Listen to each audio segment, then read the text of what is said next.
From JBS Studios in Greater New York, this is the JBS News Update with Teisha Bader.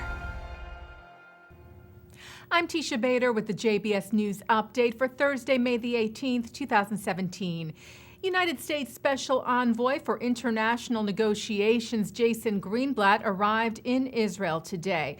As we reported yesterday, Greenblatt is in the country to help prepare for the visit next week by U.S. President Donald Trump.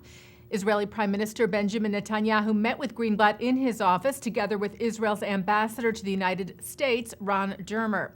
President Trump will arrive at Ben Gurion Airport on Monday, May the 22nd, and is expected to visit the Western Wall and give a speech at the Israel Museum. He will meet with Netanyahu in Jerusalem and with Palestinian Authority President Mahmoud Abbas in Bethlehem. The IDF is investigating an incident in the West Bank yesterday involving an Israeli man who shot at Palestinians during a violent demonstration. The man was reportedly trying to drive through a crowd of some 200 Palestinian demonstrators in the city of Hawara with his wife in the car when it was surrounded and pelted with stones. The man said he feared for his and his wife's safety and shot in the air. One Palestinian man was hit by the gunfire and killed, and a photojournalist, reportedly from the Associated Press, was injured. And also in the West Bank, Israeli security forces overnight last night raided the homes of the families of the Palestinian terrorists responsible for the 2014 kidnapping and murder of the 3 Israeli teenagers.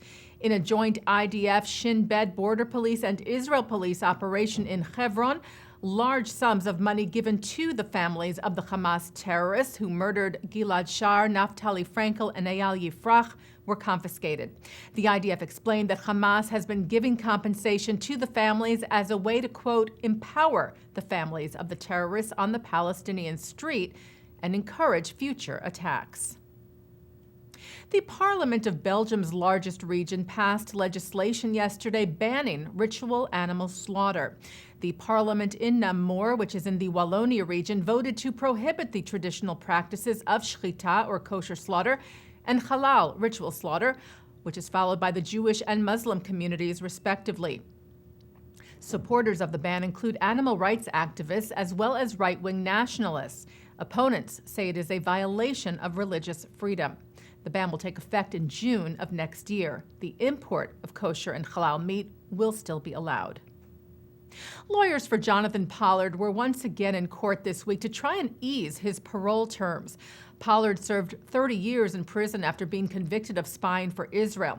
He was released in November of 2015 with strict parole conditions, which include wearing an electronic tracking device, a curfew, and having to submit his computers to monitoring. Elliot Lauer argued to a 3-judge panel of the Second U.S. Circuit Court of Appeals in Manhattan yesterday that the conditions serve no legitimate purpose.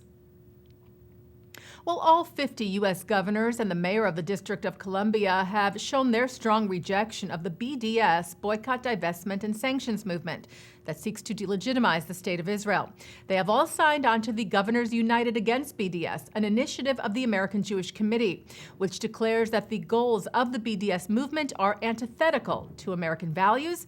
And the governors also reaffirmed their support for Israel as a, quote, vital U.S. ally, important economic partner, and champion of freedom. The bipartisan initiative also stresses a commitment to 2 states for 2 peoples, existing side by side in peace, security, and mutual recognition. CEO of the American Jewish Committee, David Harris, said governors across our country know very well the enormous value of the U.S.-Israel partnership in every sphere imaginable, and recognize the pernicious goals of the BDS movement, which singles out Israel from among all the nations of the world for relentless and undue criticism, and whose efforts undermine the prospects for advancing Israeli-Palestinian peace. Israel's Minister of Culture, Miri Regev, made a strong fashion statement honoring Jerusalem on the red carpet of the International Cannes Film Festival. Regev wore a dress that she commissioned displaying a panorama of the Old City at the opening of the festival in the French Riviera yesterday. She said, "This year we are celebrating 50 years since the liberation and reunification of Jerusalem," adding, "I am proud to celebrate this historic date through art and fashion, which honors the beautiful status of our eternal capital, Jerusalem." And taking a look now at our programming for tonight on JBS for Thursday, May the 18th, At 7 o'clock, it's Talmud Study with Rabbi Mordechai Becker. At 8, an interfaith discussion on religion in the modern world. At 9, Mark Golub sits down with Yeshiva University professor Jeffrey Gurak on the Chaim. And at 10, Israeli opposition leader Isaac Herzog, Education Minister Naftali Bennett, Justice Minister Ayelet Shaked, and Israel's ambassador to the United Nations, Danny Danon, addressed the 2017 Jerusalem Post Conference.